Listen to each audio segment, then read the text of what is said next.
What's up, Closer Nation? Welcome to another entrepreneur interview where I, your host Ryan Stewman, bring to you real entrepreneurs that aren't just like entrepreneur and title. They're not just like some hustler that's got a startup. These are successful people, many of them not super famous. Many of them don't have a huge online following because they're just building tremendous businesses for themselves and their clients. And today my guest, Jon Paramore, is with us, and that's exactly what his specialty is building his business alongside clients. And really what Jon does is help entrepreneurs who own businesses, because there's two types of entrepreneurs. There's like the lone wolf, the self-employed entrepreneur, like the Gary V hustler type.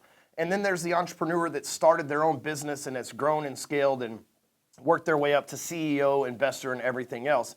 And Jon is a great example of somebody who solves a well-needed problem in the marketplace. And you know, my clients come to me, and one of the number one complaints they have, and you know this as well, is that they struggle with their employees. They struggle to find good help, especially in a good economy.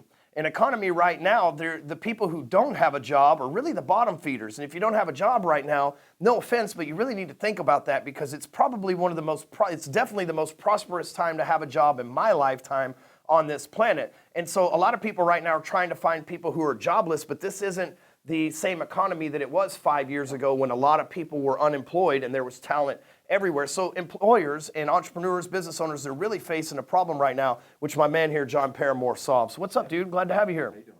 I'm awesome, man. You're fired up today. Yeah, always, dude. You know, that's how I roll. That's how I roll, man. That's what I do. Yeah. So glad to have you, man. Came all the way in from St. Louis. Been spending the day together, getting working on a little bit of funnels so we can help more people. And if you would just take like a couple minutes, kind of give a quick background. We don't want to know like it all started at 3 years old. None of that shit, you know the rules. Just give us some bullet points real quick. Yeah, I've been an entrepreneur for this is my 20th year, so for a hot minute. Been in several different industries, ownership, mentorship, leadership, management, different roles. But I was in contracting for the longest. I was in contracting for 17 years before I sold my last contracting company. And one of the things that inside of our contracting world that we always struggled with was building sales teams. So it took us about 13 years to really build a process that we could duplicate over and over again, and no matter what market that we went into, where we could get a team put in place very quickly and start cash flowing in a really short period of time. So one of the things that we're most proud of and that we help people do all over the United States today is actually we've got clients in London now, and we've got clients in Australia. So, and a couple of different areas, but Going global is finding like not only the right people, but the right people that mesh with the entrepreneur, because that's typically where the disconnect is, you know, not only an entrepreneur who wants really great people around him, but taking two different types of very different personalities and meshing those two together to create like the perfect mix that creates scaling and growth and all that stuff without like guys like you and me getting really pissed off and frustrated because the people that we're trying to put in our organization just don't understand and see our vision. So it's important that we couple those things together to accelerate growth and then create stability so we can keep layering up as we go and putting foundational components and people in place as we go.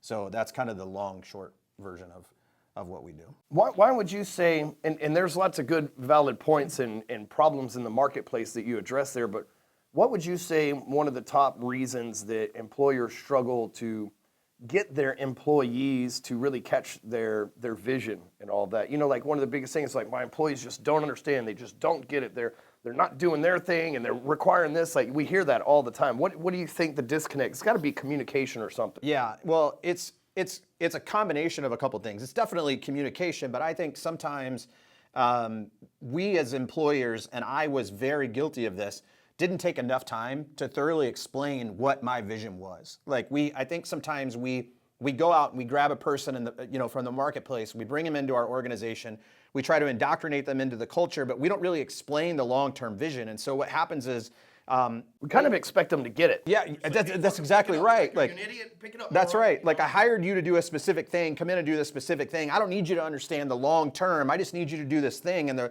reality.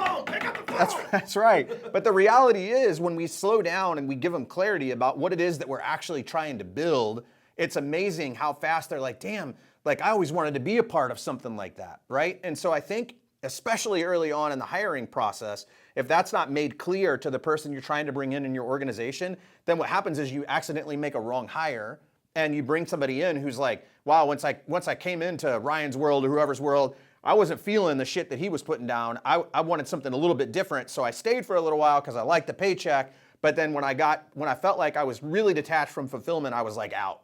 So you gotta, like, especially those of you that are looking to hire those kind of people, like you gotta get them immersed in like who you are and what you're about and what you're doing and what your vision is and all that stuff, like way up front. So they have the choice before they even sign to the dotted line. They don't get all immersed in the sexiness of all the moving parts that are going on. They have a choice way in the early to go, man, is this something that I'm really in alignment with or not? Like, am I in agreement with what he's trying to do or not? You know, like but we're moving so damn fast all the time that as soon as like somebody comes in and they sell us on their ability to do something, we're like, oh, you're in. Right. And then they're in for a little while and they're like, oh, I don't know, you should do this different and this different. And then you start to feel the chaos and you're like, fuck it, you're out. You're out. So you're a distraction. Yeah. So I think it's a both and. Like we as entrepreneurs, as the business owners, have a responsibility to them to make sure that, hey, where are you going? What do you want? Where's your head at and all that stuff? And then once we get clear about where they are, then we go, well, this is where we're going.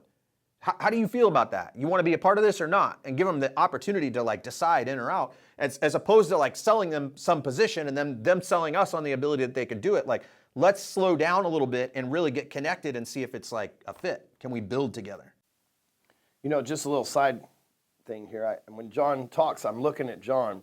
So I'm not sure if I'm supposed to look at you, but I just watched the thing where Nancy Pelosi and Chuck Schumer like rebutted Trump's speech, right? And they're both just kind of staring, and I'm like, dude, I don't want to look like Nancy Pelosi on camera, right? So I'm not sure exactly what the fuck it's a newscast. But we're working on it here.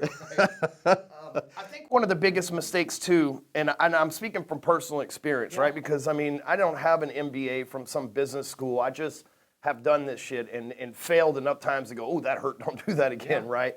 And one of the mistakes that I was making is like, my age, I'm almost 40 years old, and my age is the fine line between millennials and Generation Y, I think they're called, or Generation X, whatever the hell it is, right? And whatever label they give us. But I was born on October 1st of 1979, so like I'm right on the border of that, right?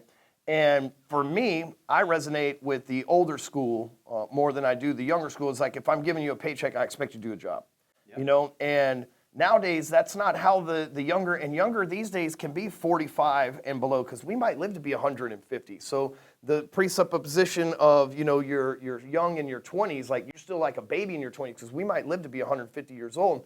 But for me, I resonate with the old school, but a lot of people, they want to belong to something. And a lot of people are more concerned about contribution than a paycheck, which is weird to us entrepreneurs because we don't give a fuck about nothing but a paycheck. And the contribution is a part of getting the paycheck for us, right? We're capitalists. We're in business for profit. But the people, we can't expect our employees to think like us. And we also can't expect it to be like, I give you a paycheck, you do your job. They got to have something bigger to believe in, because Google is upstairs. Yeah. And first of all, there's a lot of weird people get on the elevator that work for them. Like, for real, I'm just saying, it's weird, right? So it can be uncomfortable at times, right? Now, the other thing is, those people all fit a certain mold that's a culture. They do. And probably they make a very low amount of money, but they get to say that they're a part of the Google culture. Where do you work? Google. Even if you make $10,000 every 2 years, if you tell somebody you work for Google, they're like, oh, wow, you work for Google. What's that like? Yeah. You know, and so you want your company to be the same way. It's like, oh, wow, you work for Smash. What's that like? You work for Break Free Academy. What's that like? And that's what they're looking for, is to belong to something. And I think that's another big disconnect as well. Well, so I remember my grandfather was really, really successful in the oil industry. Still fucking with the camera, sorry. Cracking me up. He was really successful in the oil industry when I was a little kid. And there were a lot of people that worked in his company. He also built oil tankers that transported the oil back and forth between Oklahoma and Texas. And I know there were people working in his company that like, you know, either dropped out of high school or, you know, I mean, these guys are fucking welding and building tanks, right? And I know there were people that worked inside of my grandfather's company that like got in at an early age, we're 5, 6, 7 years down the road. And I guarantee you, had we walked into those people and been like, hey man, did you always want to be a guy who was out here welding, you know, colder than a welder's ass, welding tanks together? Literally. Did you always want to be that person? And if they were being honest, they would have looked at us and been like, well, fuck no. Like, I got out of high school and this is what I did and it's all I know. So this is what, so the point I'm trying to make is like, even, I probably shouldn't say this, but I'm going to say it anyway. Even my wife's dad worked at Boeing for 35 years. 35 years. And when I sat down and actually talked to that man, I'm like, is that what you really wanted to do? And he's like, no, but it's all I knew. So this man gave up his fucking fulfillment, his life, for a paycheck, essentially, to provide for his, and that's admirable. But in this day and age, if we just slow down a little bit and we ask better questions, I don't want anybody ever on my team that I ever walk into and I'm like, do you want to be here? And they're like, no, I'd rather be someone else or somewhere else. Right? You owe it to them to set them free. Exactly. I want people on my team that it's like, man, I see your vision and I want to be part of that shit and I want to build something big and I want to do, and like they're excited to be there. Because you and I both know what it feels like to have somebody come in and fucking work with us that's just like, they're showing up every day, they go through the fucking, the stuff that we ask them to do, and then we write them a check and they're out. But they're only as loyal. If you stop cutting those checks, they're like, I'm gone, dude. And Ryan's a piece of shit because they're one chargeback away from leaving, you know? One chargeback away from getting the fuck out of there. I mean, that's what I'm talking about though. Because people, I've also owned, that when that fucking switch went off on my contracting company and we got rid of all the people that were not bought into the culture and we filled the organization back up with people that were bought into the culture, when shit was hard, everybody rounded up and got together and was like, let's find a solution. But when shit was hard, when people were not bought into the culture, they're like, fuck off, this guy's an asshole, not my problem, not my problem. So that's the thing that I love the most about what we do is we connect the people that give a shit with the people that give a shit. And then what you get is like this big, like the opposite of shit. You get the opposite of shit. You really do. That's right. So they're too busy giving it to keep it. That's right. That's exactly right. So it's just I don't know. It's just a process. You know, it's like anything else. Like you have to pair the really great people with the really great people, or the whole thing just doesn't work. It's very true. You know, and. And you know, one of the other things that we deal with as entrepreneurs is the people who work for us become in competition. And you know, if you have someone like Jon pre-screening everybody, he's looking, it's like, hey, this guy's an entrepreneur, keep an eye out for him, he's gonna be great, but maybe only for a few years, or hey, this person's a lifer. And you know, for me, my whole hiring method was like, you seem cool, all right, I'll take you at your word, come on in, you know, let's give you a try.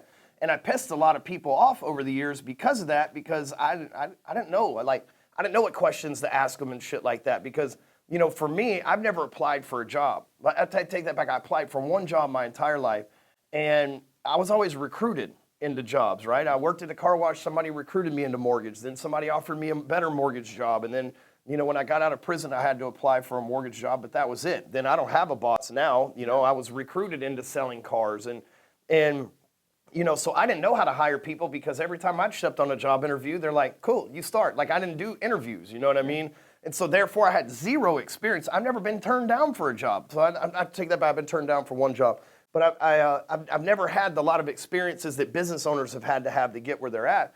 And so finally, you know, I talked to Jon one day and I was like, hey man, I'm fucking frustrated out of my mind. You know, I got all these people that I'm basically churning and burning, which isn't doing them a service or my company or a service or my customers, because they're like, hey, I bought this thing from Jon and he's not there anymore. I thought he said he was brand new, you know, but I also didn't want to let people come in like, you know, if you fucked up in my business, you're gone quick because I'm selling to people like you. And if I have an idiot on the phone, you're going to go, well, Stewman must be an idiot. He's got idiots working for him, you know.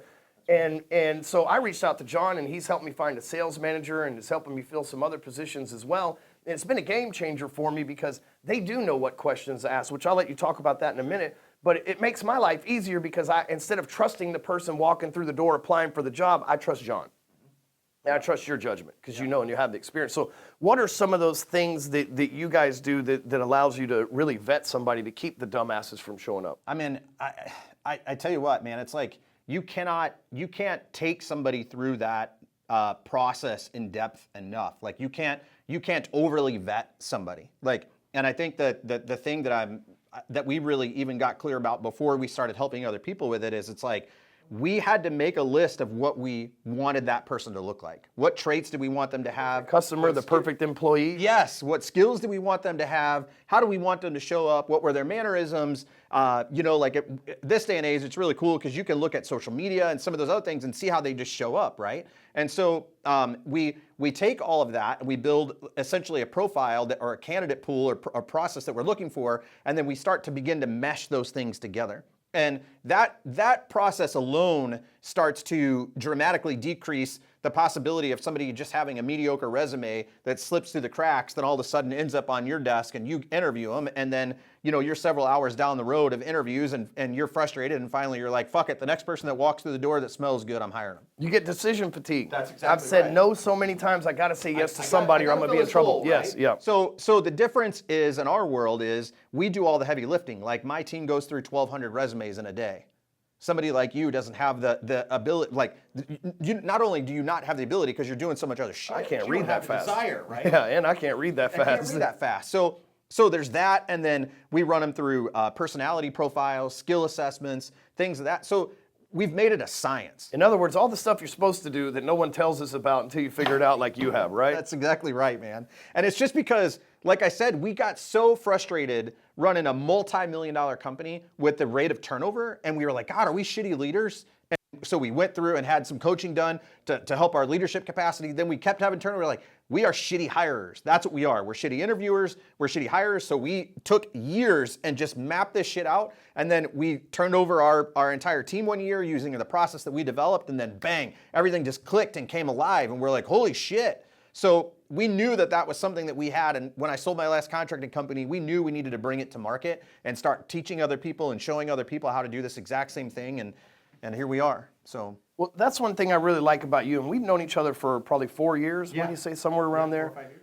yeah. And one of the things that I like about you is you are living by example. You know what I mean? There's lots of people out there who aren't, but you're living by example, and you say, hey man, you know what? A lot of people won't take ownership and say, I'm a shitty hirer. Yeah. What people do is they go, it's just the fucking world's full of morons. They're all morons. I'm the only day. smart person left alive. Every day. But it's because, they get decision fatigue or whatever the case may be.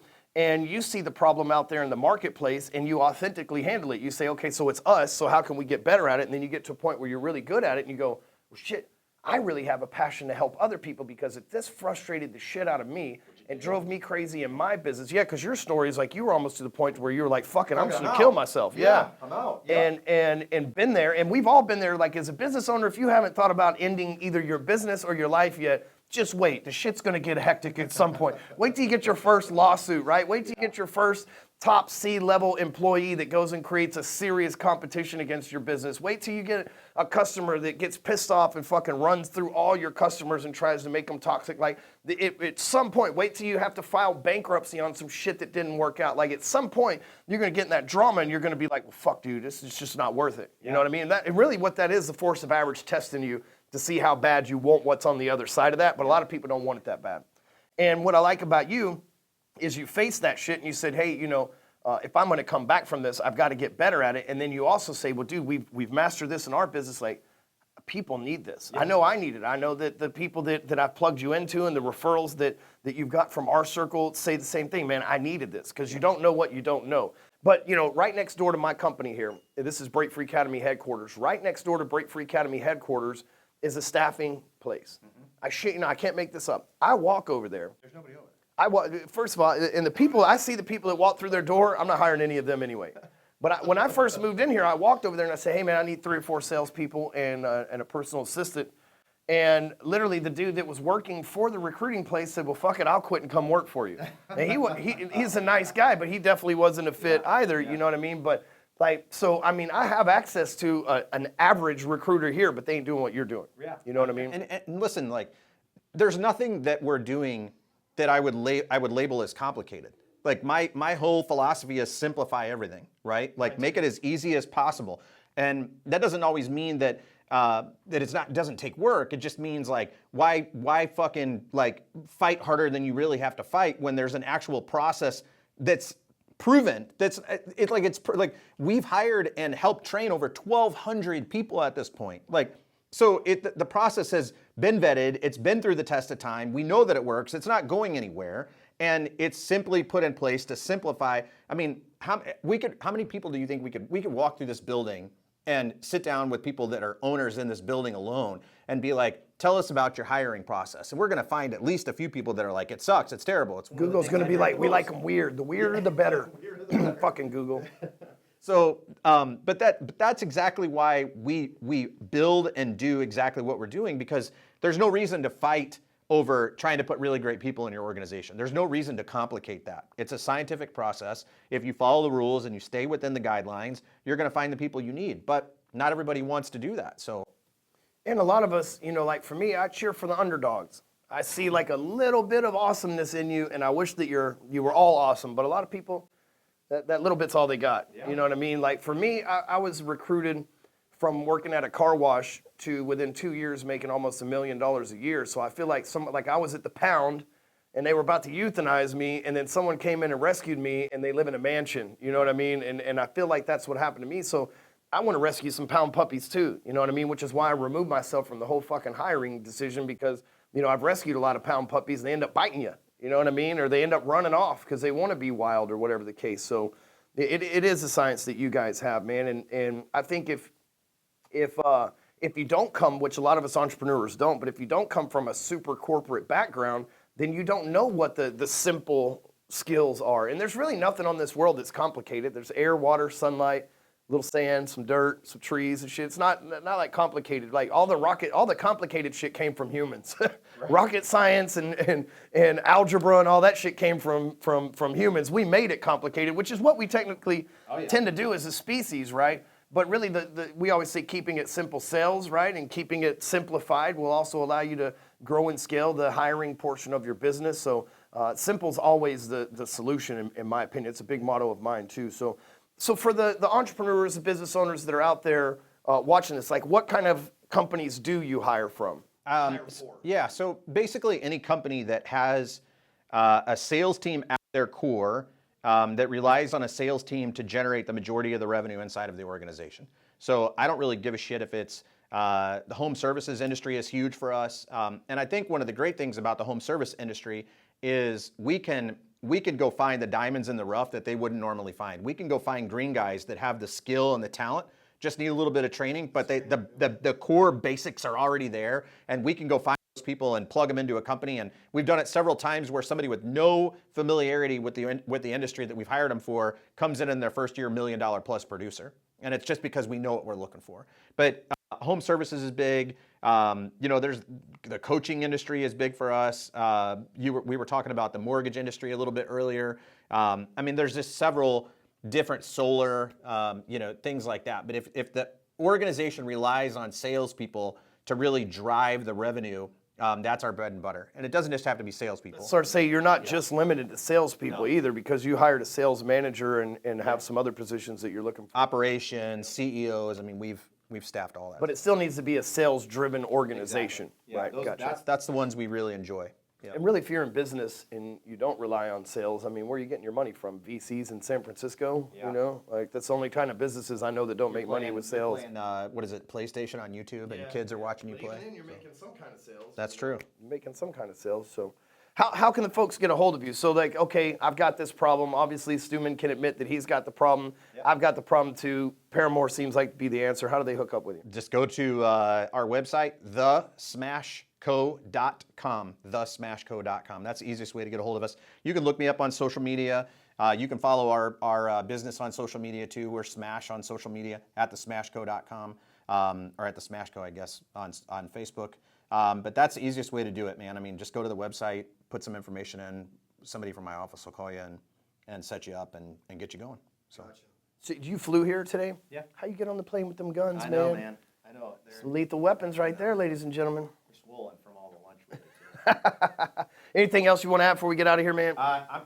That's it for me, man. Like, there's no reason to struggle with that stuff at all. I mean, there's just no reason to struggle with that. If you have turnover or you've got positions that need to be filled, and you know, I watch people. One final thing, I watch a lot of people, and we were just talking about this. Put shit on social media. Like they'll go onto their personal social media page and they'll put something up that's like, hey, I'm hiring for these 5 positions. I'm just gonna let you know, just from our own personal experience, it's nothing against those of you that are doing it, but the level of candidate that you're likely to get to apply by doing something like that is not gonna be what you're looking for. It's not the level that we're talking about here. We're talking about people that are not hanging out on job boards, that are not regularly active and searching for jobs on social media. We're going to find people that are already, especially on the sales side, that are already kicking ass for somebody else, maybe one of your competitors, and I'm gonna pluck them out of there and move them over to you. A true recruiter, because a lot of people call themselves recruiters, but all they're doing is going to a job board and trying to match up people. They're basically human brokers, right? They're labor brokers.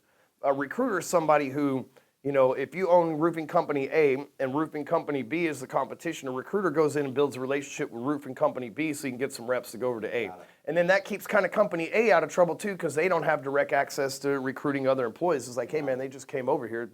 Blame John, right? Don't blame us. We're friendly competition. John's the one that closed them, and he's an independent contractor. You know, that the other thing that I want you guys to understand too is, you know, in past years, if somebody would said, hey, you know, you need to hire a recruiter, I would have thought, well, man, that's awfully expensive. You know, they're going to charge a percentage or an upfront fee or a finder's fee or whatever the case is.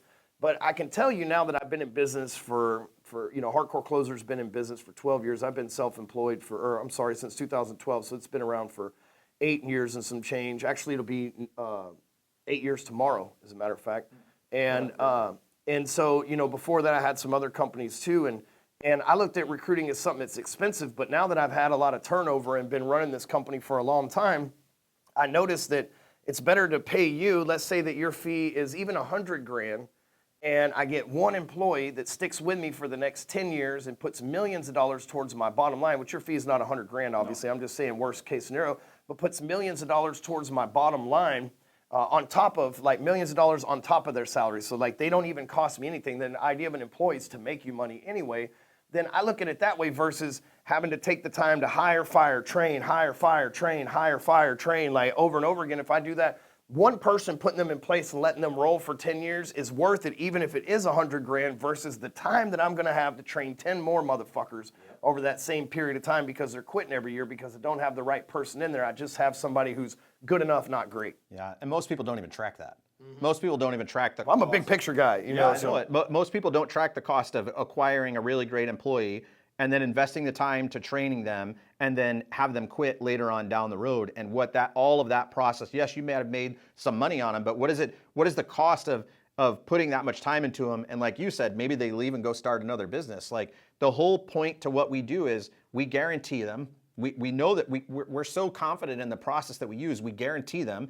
And we know these people because we work so hard to line them up with you, we know that the loyalty is there, right? Like if you can just take care of these people, the loyalty is there. So my advice to you, if you own a business that's sales driven, which I would imagine most of you watching this would fit that qualification, reach out to John. I personally use him. Like I said, I've known him for a long time. He's not just some random dude who walked into my office. He's been a personal client for about the last 6 or 8 months, and really for a couple years on and off from different things anyway. And I put my trust in him, and I use Smash to do all of our recruiting and everything else. I know what I'm not good at, so I outsource it and let him do what he's good at. And I would suggest you do the same, man. Appreciate you coming by, dude. It's always good to see you, man. We're out of here. Later.